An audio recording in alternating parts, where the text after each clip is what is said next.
नमस्कार साथियों, स्वागत है आप सभी का आपके अपने YouTube चैनल होमनिस्टी में। दोस्तों, जैसा कि आप सभी को पता है, हम लोग यूपीटीपीएससी एसओ की तैयारी करवा रहे हैं, जिसमें आपका जो कॉमर्स वाला सब्जेक्ट है उसको लेके चल रहे हैं दोस्तों। और साथ ही आपका जो स्टैटिक्स का कंपलसरी वाला पार्ट्स है, अब हम लोग उसको भी साथ में लेके चल रहे हैं। तो दोनों विषय की वीडियो आपको हमारे चैनल की प्लेलिस्ट में मिल जाएगी, आप वहाँ जाके देख सकते हैं दोस्तों, या ऊपर ये आई बटन पे क्लिक करके भी आप वीडियो पे जा सकते हैं। दोस्तों, आज का जो टॉपिक चल रहा था वो आपका कॉमर्स में ही हम लोग बिजनेस ऑर्गेनाइजेशन के बारे में समझ रहे थे, और इसी के फॉर्म्स ऑफ बिजनेस ऑर्गेनाइजेशन में हम लोग यहाँ पे आपका सोल ट्रेड, पार्टनरशिप और आपका कोऑपरेटिव सोसाइटी के बारे में हम लोग इससे पहले चर्चा कर चुके हैं। और साथ ही इसके ऊपर हम लोग 2-3 वीडियो आपका बना भी चुके थे, तो आप वो सारी वीडियो हमारे चैनल के प्लेलिस्ट में जाके देख सकते हैं दोस्तों। तो दोस्तों, आज का जो हमारे यहाँ पे फॉर्म्स ऑफ बिजनेस ऑर्गेनाइजेशन का जो टॉपिक है वो आपका जॉइंट स्टॉक कंपनी, या कह सकते हैं हम लोग यहाँ पे कंपनी के बारे में पढ़ने वाले हैं कि क्या है कंपनी और इसके क्या ऐतिहासिक पहलू थे और साथ ही इसकी क्या विशेषताएं हैं। तो इसी पर हम लोग यहाँ पे चर्चा करने वाले हैं। तो चलिए दोस्तों, शुरू करते हैं। दोस्तों, अगर हम लोग सबसे पहले बात कर लें कि कंपनी शब्द, आपका जो कंपनी शब्द यहाँ पे दिया हुआ है वो आपका 2 शब्दों से मिलकर बना है, जो आपका क्या है, कम और आपका पनीस, या कह सकते हैं आपका कम और पेनिस से ये मिलके कंपनी शब्द बना है, जो आपका क्या है, एक लैटिन वर्ड था, जिसमें आपका जो कॉम है वो आपका उसका जो अर्थ होता है उसका टुगेदर, या कह सकते हैं साथ साथ, इसका अर्थ निकाला जाता था। और आपका जो पेनिस या है, इसमें हम लोग क्या कहते थे, रोटी या ब्रेड का नाम इसको हम लोग संबोधित करते थे, या कह सकते हैं इसको ब्रेड के नाम से हम लोग इसको कहा जाता था। तो वास्तव में जो ये आपका कंपनी शब्द की जो उद्गम हुआ है वो आपके लैटिन शब्द से ही हुआ है, जो आपके कंपनी शब्द से बना हुआ है। अगर हम लोग एक साथ इसका उच्चारण करेंगे तो ये आपका कंपनी शब्द से बना हुआ है, जिसका अर्थ ही क्या था कि वास्तव में होता क्या था कि शुरुआत में, प्रारंभ में क्या था कि दोस्तों, कंपनी क्या होती थी, आपका एक साथ जो व्यक्ति होते थे संघ के, वो क्या होते थे, आपस में एक साथ समय बिताने के लिए दोस्तों वो क्या होते थे, एक साथ मिला करते थे। और दोस्तों, जैसे कि आज के जीवन में हम लोग अपने दोस्तों यारों से मिलते हैं और चीज़ों को शेयर करते हैं, अपनी बातों को शेयर करते हैं, तो उसी तरह पहले भी क्या हुआ करता था कि दोस्तों, जो व्यावसायिक संघ थे, या कह सकते हैं जो व्यक्ति लोग संघ से जुड़े हुए थे अपने व्यवसाय से, वो क्या होते थे, समय समय पर एक साथ समय बिताने के लिए मिला करते थे, और साथ ही क्या करते थे, डिनर वगैरह या कह सकते हैं लंच वगैरह किया करते थे। तो वहीं पर क्या होता था, ये लोग आपसी बातचीत में या गपशप में ये आपस में अपने व्यवसाय के बारे में चर्चा करते थे और उस पे अपना राय मशवरा किया करते थे। तो ये तो दोस्तों, जो आपका एक तरीके से हम यहाँ पे जो कंपनी है वो किस चरणों से गुजर के हुई है, या कह सकते हैं किस तरह इसकी शुरुआत हुई थी, वहाँ पे हम लोग ये समझने की कोशिश कर रहे हैं दोस्तों। तो आपका यहाँ पे ये चीज़ ही था कि यहाँ पे कंपनी जो शब्द है वो लैटिन वर्ड से आया हुआ है, और इसका जो अर्थ निकलता था वो साथ साथ रोटी खाने के लिए ही यहाँ पे आपका कंपनी शब्द का ये आपका शुरुआत उद्गम हुई थी। तो दोस्तों, ये तो आपका एक शाब्दिक अर्थ के हिसाब से इसकी जो ऐतिहासिक पहलू है वो है। अगर हम लोग यहाँ पे आपका कंपनी की जो वास्तविक जो आज का जो स्वरूप है, या कह सकते हैं आधुनिक स्वरूप है, जिस स्वरूप में आज कंपनी कार्यरत है, उसके बारे में हम लोग समझे तो दोस्तों, सबसे पहले आपका 12th सेंचुरी में आपके इटली में आपका ये कंपनी जैसा ये फॉर्म्स, जो आपका बिजनेस का फॉर्म्स है, वो सर्वप्रथम आपका 12th सेंचुरी में इटली में यहाँ पे इस्टेब्लिश किया गया था पहली बार। और अगर इसका हम लोग कहें कि कंपनी का विस्तृत रूप में जो इसका विस्तार हुआ है, या इसको लोगों ने पसंद किया है, इस स्वरूप को, बिजनेस का ये जो स्वरूप है, वो वास्तव में आपका इंग्लैंड में जब आपका औद्योगिक क्रांति हुई तो वहाँ पे आपके बहुत से कंपनियां क्या हुई, बहुत तेजी से डेवलप हुई। तो वहाँ पे ये कंपनी जो है, ये बिजनेस का जो फॉर्म्स कंपनी है, तो वास्तव में ये इंग्लैंड में स्प्रेड हुआ, और इसका जो विकास हुआ वो आपका इंग्लैंड में ही माना जाता है। पर दोस्तों, अगर हम लोग यहाँ पे भारतीय परिप्रेक्ष्य में बात करें तो आप सभी को पता होगा, आप लोग इतिहास पढ़े होंगे कि सबसे पहले हमारे जो भारत में लोग आए थे वो तो पुर्तगाली थे, पर आपका जो कंपनी के रूप में व्यापार करने के उद्देश्य से जो सबसे पहले आए थे वो आपके क्या थे, डच थे। और उन की कंपनी जो आपके इंडिया में आई थी व्यापार करने के लिए, वो आपका वेनेजियल ओस्ट इंडीज कंपनी के नाम से एक कंपनी आई थी, जिसे वहाँ पे हम लोग यहाँ पे इंडिया में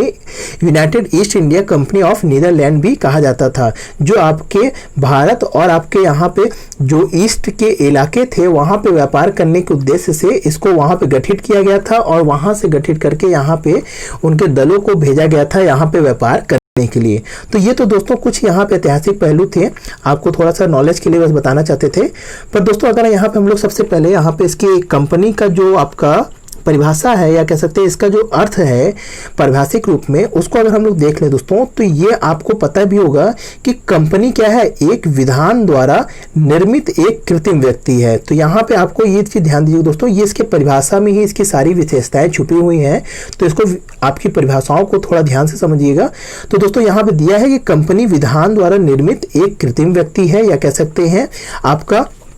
लॉ के द्वारा ये क्या होता है, बनाई जाती है, और ये एक आर्टिफिशियल पर्सन्स होती है जिसका सम्मेलन क्या होता है, भारतीय कंपनी अधिनियम के अंतर्गत होता है। तो दोस्तों ये आपका जो कंपनी होती है, जब तक इसको क्या किया जाता है, इसका समामेलन नहीं किया जाता, तब तक इसे गठित नहीं मानी जाती या इसे इस्टेब्लिश नहीं मानी जाती है। तो इसका समामेलन आपके भारतीय कंपनी अधिनियम जो आपका 2013 है, या आप इससे पहले भी जो आपका 1956 के अधीन होता था, किसी भी अधीन से अगर कंपनी का आपका यहाँ पे समामेलन हुआ है उसके अंतर्गत, तो इसे हम लोग एक कंपनी की संज्ञा देते हैं। और जिसका इसके अंतर्गत अगर हम लोग देखें तो जिसका उद्देश्य क्या होता है, सदस्यों से पृथक स्थायी अस्तित्व होता है, यानी कि यहाँ पे जो इसका सदस्यों से क्या होता है, इसका पृथक अस्तित्व होता है, स्थायी अस्तित्व होता है। कहने का तात्पर्य यह है दोस्तों कि सेपरेट एंटिटी होती है। यहाँ पे आपका जो कंपनी होता है, वहां पे कंपनी के जो मालिक होते हैं, स्वामी होते हैं, उनसे दोनों से क्या होता है, अलग होता है, यानी कि पृथक होता है। आगे अगर हम लोग देख लें तो यहाँ पे दिया है आपका दोस्तों कि इसका एक विशिष्ट नाम होता है। तो दोस्तों आप सभी को पता होगा कि जब समामेलन होता है तो आपको अपने समामेलन क्लॉज में ही आपके जो पार्षद सीमा नियम होता है, उस क्लॉज में क्या होता है, आपको नाम के लिए क्या होता है, कंपनी का नाम को भी उल्लेखित करना होता है, और उस नाम के लिए भी जो अधिनियम में गाइडलाइन की गई है उसको फुलफिल करना पड़ता है। और आपका जो भी कंपनी का नाम होगा वो किसी दूसरी कंपनी से क्या होना चाहिए, मैच नहीं होना चाहिए या एक जैसा नहीं होना चाहिए, और कॉपी तो आप किसी भी कंपनी का कर ही नहीं सकते हैं। तो इसीलिए कहा गया है कि इसका एक क्या होता है, विशिष्ट नाम होता है। साथ ही इसकी एक सार मुद्रा होती है, मतलब एक कॉमन सील होता है। ये कॉमन सील के ही द्वारा क्या होता है दोस्तों, कंपनी अपने व्यापारों का क्या करता है, ये साइन करता है या कैसे हस्ताक्षर करता है। कोई चीज को जब डील करता है तो जब तक इसकी सील या कॉमन सील नहीं लगती है तब तक कंपनी का ये माना जाता है कि कंपनी वास्तव में ये चीज डील नहीं की हुई है। फिर यहाँ पे देखिए नेक्स्ट चीज जो दिया है कि यह सदस्यों का दायित्व प्रायः सीमित होता है, यानी यहाँ जो सदस्य होते हैं उनका दायित्व केवल उनके अंशों तक क्या होता है, सीमित होता है, जैसा कि आप सभी पता है। पर कभी कभी दोस्तों यहाँ पे आपका उल्लेखित होता है कि किसी कंपनी में वो असीमित दायित्व के लिए होता है, पर वो आपका यहाँ पे निगलेक्ट करके चलिए। पर यहाँ पे आपको हमेशा ध्यान देना है कि इसका दायित्व सीमित होता है उनके अंशों तक,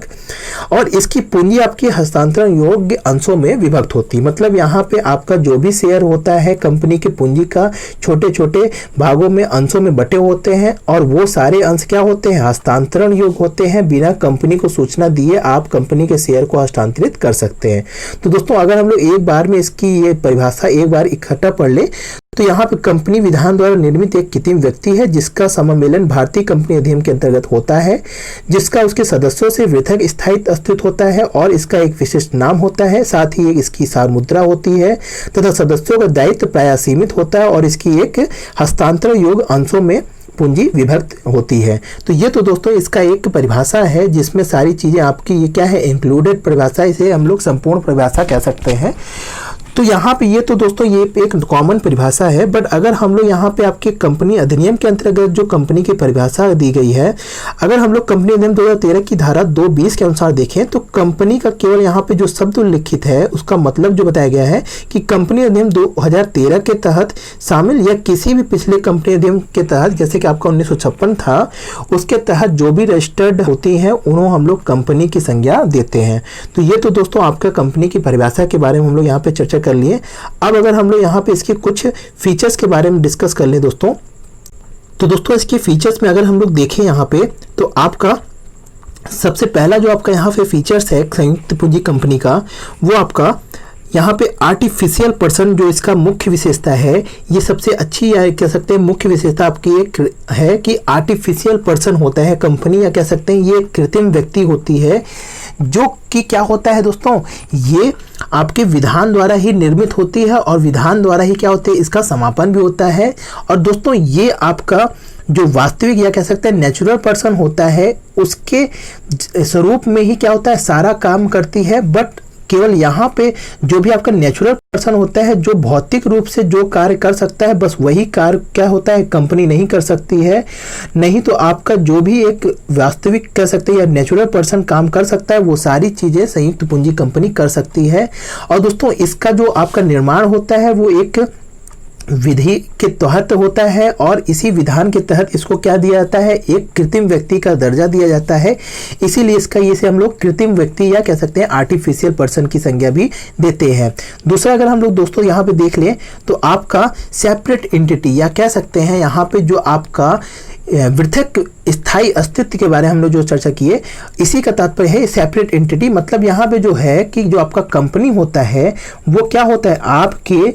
जो कंपनी है वो एक अलग आर्टिफिशियल पर्सन है, और जहाँ के जो सदस्य होते हैं, मेंबर होते हैं, वो क्या होते हैं, इन दोनों से कंपनी क्या होती है, अलग होती है। कहने का तात्पर्य यह है दोस्तों कि अगर कंपनी पर कोई दावा पेश किया जाता है या कोई मुकदमा पेश किया जाता है तो इसका मतलब ये नहीं है कि सदस्यों के ऊपर कोई मुकदमा दर्ज किया गया है, पर वास्तव में इसका जो रिस्पॉन्सिबल होते हैं वो आपके बोर्ड ऑफ मेंबर होते हैं। पर वहाँ पे जो भी चीज़ें होती हैं वो क्या होता है, कंपनी के नाम पर ही क्या होता है, सारी चीजें फाइल की जाती हैं। तो दोस्तों इसीलिए से कहा जाता है कि आपका जो कंपनी है वो उसके सदस्यों से पृथक होता है। अगर कंपनी के सदस्य आपके नहीं है या आपके अंश बेचकर चले भी जाते हैं तो वास्तव में कंपनी आपकी जीवित रहती है हमेशा के लिए, चाहे सदस्य रहें चाहे ना रहें। इसीलिए इसे कहा जाता है कि आपका जो कंपनी है वो सदस्यों से क्या होती है, पृथक होती है और स्थायी होती है। दोस्तों स्थायी का मतलब दोस्तों यहाँ पे इसका जो नेक्स्ट आपका फीचर ही है, इसी को हम लोग कहते हैं परपेचुअल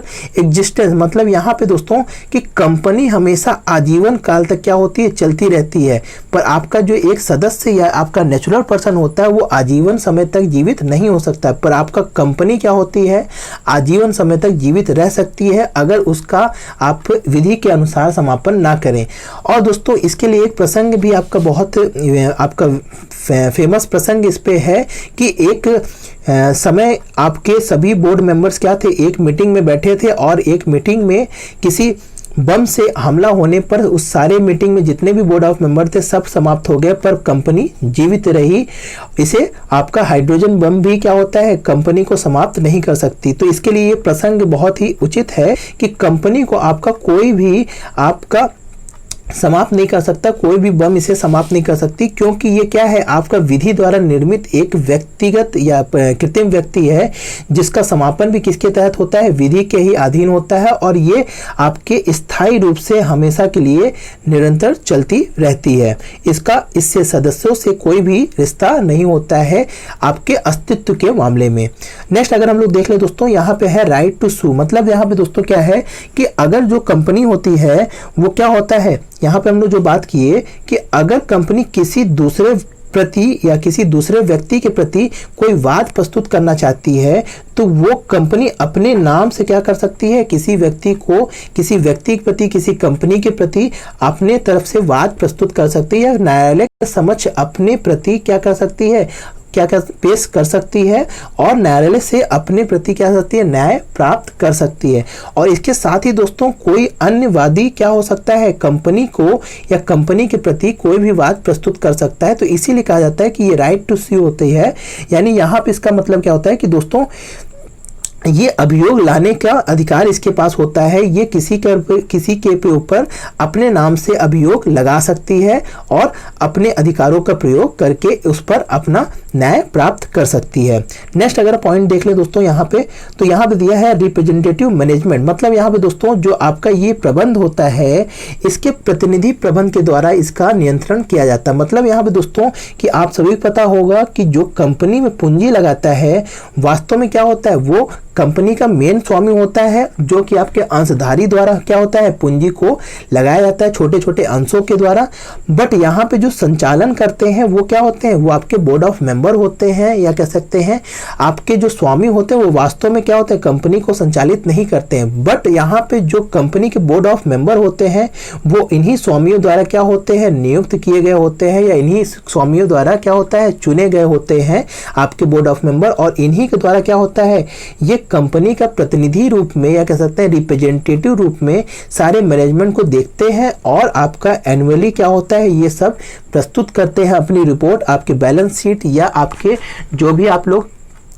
एनुअल मीटिंग होती है उसमें अपना ये रिपोर्ट प्रस्तुत करते हैं। तो यहाँ पे इसीलिए कहा गया है कि जो कंपनी के रिप्रेजेंटेटिव मैनेजमेंट होती है, यहाँ पे जो भी प्रतिनिधि प्रबंध होता है वो क्या होता है, स्वामियों द्वारा नियुक्त किए गए होते हैं। और दोस्तों यहाँ पे ये भी है कि ये एक डेमोक्रेटिक तरीके से यहाँ पे लोगों को चुना जाता है, यहाँ पे किसी का अलग तरीके से भेदभाव तरीके से नहीं किया जाता है। नेक्स्ट अगर हम लोग पॉइंट देख लें दोस्तों, यहाँ पे इस पॉइंट को हम लोग आखिरी में देखते हैं दोस्तों। अगर देख ही लेते हैं कि इस्टेब्लिशमेंट और आपका वाइंडिंग अप आपका अंडर द लॉ, यानी यहाँ पे हम लोग दोस्तों कहे कि आपका जो कंपनी निर्मित होती है तो उसे अपने निर्मित के समय आपको क्या होता है, सभी प्रलेखों के साथ सभी जो वैध प्रलेख हैं जैसे कि आपका सीमा नियम, अंतर नियम है, प्रविवरण वगैरह है, तो इन सभी वैध प्रपत्रों के साथ क्या होता है, उसको रजिस्ट्रार में जाना होता है कंपनी को और कंपनी अधिनियम के अधीन उसको रजिस्टर कराना पड़ता है और तब जाके उसे क्या होता है, समामेलन का पत्र प्राप्त होता है और तब से कंपनी को क्या माना जाता है कि तब से कंपनी आपके कृत्रिम स्वरूप में या कृत्रिम स्वरूप में आपके वास्तव जीवन में वो आपके आती है। और दोस्तों जब कंपनी का समापन करना होता है तो उसको विधि के अनुसार ही क्या होता है, सभी विधि के अनुसार उसके क्रियाकलापों को करके कंपनी का समापन किया जाता है। तो इसीलिए कहा गया है कि ये जो होता है इसका जो आरंभ होता है या प्रारंभ होता है वो भी लॉ के अधीन होता है और इसका जो समापन भी होता है वो भी लॉ के अधीन ही किया जाता है। नेक्स्ट पॉइंट अगर देख लें दोस्तों तो यहाँ पे दिया है कॉमन सील। तो यहाँ पे दोस्तों कंपनी, हर एक कंपनी की क्या होती है, एक स्वर्ण मुद्रा होती है। दोस्तों यहाँ स्वर्ण मुद्रा का मतलब ये है कि कंपनी वास्तव में अपने हस्ताक्षर नहीं कर सकती है, क्योंकि वास्तव में क्या होती है, कंपनी एक आर्टिफिशियल पर्सन होती है। बट इसीलिए क्या कहा जाता है कि कंपनी के आर्टिफिशियल पर्सन होने के कारण इसको एक कॉमन सील दिया जाता है और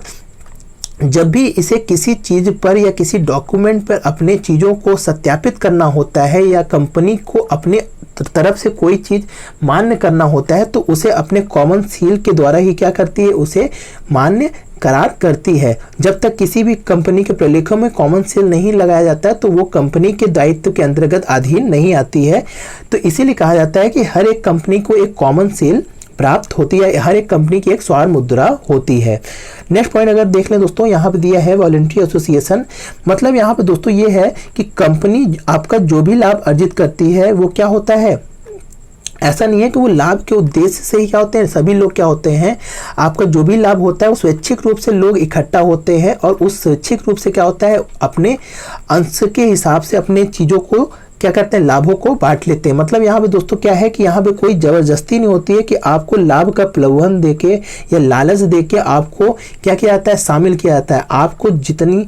चीज़ें आप पूंजी लगाएंगे उसी के अनुसार आपको क्या होता है, उसी के अंश में आपको उस लाभ का प्रतिपूर्ति प्राप्त होती है। तो इसीलिए कहा जाता है ये ऐच्छिक संघ होता है, आपको कोई जबरदस्ती इसमें, आपको किसी भी कंपनी में आपको जबरदस्ती शेयर खरीदने के लिए बाध्य नहीं किया जा सकता। नेक्स्ट पॉइंट अगर देख लें दोस्तों तो यहाँ पे दिया हुआ है कि ट्रांसफर टू शेयर। तो दोस्तों यहाँ पे ये भी चीज़ है कि हर एक कंपनी का जो शेयर होता है वो ट्रांसफरेबल होता है, मतलब हस्तांतरणीय होता है। आप किसी भी कंपनी का शेयर यदि परचेज किए हैं तो आप कंपनी को बिना बताए आप कंपनी के शेयर को बेच सकते हैं। और दोस्तों साथ ही अपने क्या कहते हैं, इसीलिए इसको क्या किया जाता है कि आपका जो आसानी से आप अपने स्वामित्व को हस्तांतरित कर सकते हैं और आपके कंपनी के लिए इसको उल्लेखित करने की जरूरत नहीं होती है या कंपनी को आपको सूचित करने की आवश्यकता नहीं होती है। तो दोस्तों ये आपका ट्रांसफर टू शेयर भी इसकी एक विशेषताएं हैं। आप जैसे साझेदारी में देखे थे वहां पे आपका पूंजी या आपका अपना स्वामित्व हस्तांतरित करने के लिए आपको पहले सभी साझेदारियों से क्या करना पड़ता, साझेदारों से सहमति लेनी पड़ती थी, तब जाके आप उस चीज़ को करते थे। बट यहाँ कंपनी की दशा में ऐसा चीज़ नहीं होता है। नेक्स्ट अगर हम लोग देख लें दोस्तों आखिरी में कि यहाँ पे जो लायबिलिटी होती है दोस्तों, इसका एक बहुत ही मुख्य विशेषता है कि जो आपका साझेदारी में होता था वहाँ पे क्या थी, आपकी लायबिलिटी क्या थी, असीमित थी। सभी साझेदारों की जो लायबिलिटी थी वो क्या थी, असीमित रहती थी या कह सकते थे अनलिमिटेड रहती थी। उनके या आपके निजी संपत्तियों को भी क्या होता था, बेचने तक की नौबत रहती थी। बट यहाँ पे आपका जो कंपनी में आपके जो लायबिलिटीज होती है वो सभी स्वामियों के केवल उनके अंशों तक या शेयरों तक क्या होता है, सीमित होता है। उनको केवल अपने पूंजी का जो अंश लिया गया है उसी तक अपने दायित्वों का निर्वहन करना होता है। यदि कंपनी की कोई ऐसी परिस्थिति आती है दोस्तों कि कंपनी को क्या करना पड़ जाए, समापन करना पड़ जाए, तो कंपनी के जो दायित्व हैं उनको चुकाने के लिए सभी जो आपके स्वामी हैं उनको घर से अपनी निजी संपत्ति को बेचने की आवश्यकता नहीं होती, या निजी संपत्ति पर उनका कोई भी ये कंपनी के थ्रू अधिकार नहीं होता है। कंपनी को केवल उनके अंशों तक जो पूंजी लिए हैं उसी अंश को या उसी पूंजी को क्या करती है, अपने ऋणों को चुकाने के लिए इस्तेमाल करती है। तो इसीलिए दोस्तों यहाँ पे जो लायबिलिटीज होती है संयुक्त पूंजी कंपनी की, वो सभी सदस्यों की क्या होती है, सीमित होती है। तो ये तो दोस्तों आपके यहाँ पे कुछ संयुक्त पूंजी कंपनी की विशेषताएं थी, और ये क्या है आपके साथ ही कंपनी की जो हम लोग परिभाषाएं देखे थे, इसके ऐतिहासिक पहलू देखे थे। तो दोस्तों आज हम लोग इसी चीज़ को देखे थे। तो आज के लिए दोस्तों इतना ही। अगर वीडियो आपको अच्छी लगी दोस्तों तो लाइक कर दीजिए, और दोस्तों कोई इससे सवाल है तो आप कमेंट सेक्शन में पूछ सकते हैं दोस्तों। तो आज के लिए दोस्तों इतना ही। जय हिंद, जय भारत।